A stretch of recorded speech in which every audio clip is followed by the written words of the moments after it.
All of U. ഇന്നത്തെ വീഡിയോയിലൂടെ നമുക്ക് ശാസ്ത്രീയ കൃഷി രീതികളെ കുറിച്ചിട്ട് അതേപോലെ കുറച്ച് സങ്കര ഇനം ജീവികളെക്കുറിച്ച് നമുക്കൊന്ന് പഠിക്കാം. PSC എക്സാമിന് സ്ഥിരമായിട്ട് ചോദിക്കുന്ന ചോദ്യമാണ്.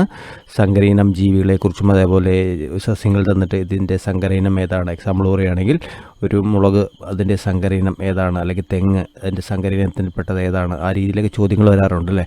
അപ്പം അതുമായി ബന്ധപ്പെട്ട് നമ്മുടെ SSCRT ചാപ്റ്ററിലുള്ള ഒരു കുറച്ച് ഭാഗം നമുക്ക് നോക്കാം. ഇമ്പോർട്ടൻ്റ് ആണ്. അപ്പോൾ നമുക്ക് നേരെ വീഡിയോയിലേക്ക്. ചാനൽ ഇഷ്ടമാകുകയാണെങ്കിൽ ഒന്ന് ഷെയർ ചെയ്യണം, സബ്സ്ക്രൈബ് ചെയ്യണം. ഓക്കെ, അപ്പോൾ നമുക്ക് ആദ്യമായിട്ട് കുറച്ച് കന്നുകാലികളെ കുറിച്ച് നോക്കാം. പശു, അതിൻ്റെ സങ്കരയിനങ്ങൾ ഏതൊക്കെയാണ്? ജേഴ്സി ഉണ്ട്, ഹോൾസ്റ്റീൻ, ഫ്രിഷ്യനുണ്ട്, വെച്ചൂരുണ്ട്. ടെക്സ്റ്റ് ബുക്ക് കൊടുത്തത് 3 ഉള്ളൂ.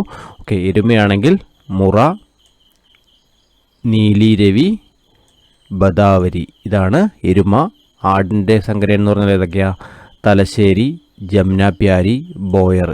ഇത്ര കാര്യങ്ങളാണ് ടെസ്റ്റിൽ കൊടുത്തിരിക്കുന്നത്. ഈ കാര്യം എന്ത് ചെയ്യുക, ഒന്ന് ഓർത്തിരിക്കുക. ഓക്കെ, അതേപോലെ നോക്കൂ, നമ്മൾ മുട്ടയ്ക്ക് മാംസത്തിനൊക്കെ ഇത് ചെയ്തു പക്ഷികളെ വളർത്തുന്നുണ്ട് അല്ലേ. അപ്പോൾ അതിലെ കോഴി, അതിൻ്റെ ഇനങ്ങൾ ഏതൊക്കെയെന്ന് നോക്കി. അതുല്യ, ഗ്രാമലക്ഷ്മി, വൈറ്റ് ലെഗോൺ. ഇതാണ് കോഴിയുടെ വർഗ്ഗങ്ങൾ കൊടുത്തിരിക്കുന്നത്. താറാവിൻ്റെ ഇനങ്ങൾ ഏതൊക്കെയാണ്? മസ്കവി, ചാര, ചെമ്പല്ലി. ഇത് എന്താണ്?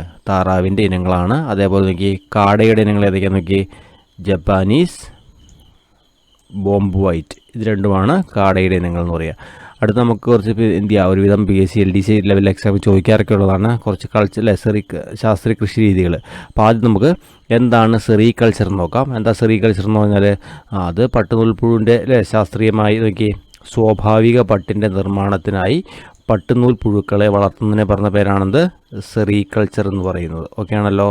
അടുത്ത് നോക്കി എന്താണ് പിസികൾച്ചർ നോക്കൂ. പ്രകൃതിദത്ത ജലാശയങ്ങളിലും വയലുകളിലും കൃത്രിമ ടാങ്കുകളിലും ശാസ്ത്രീയമായ രീതിയിൽ മത്സ്യം വളർത്തുന്നതിന് പറഞ്ഞ പേരാണെന്ത്?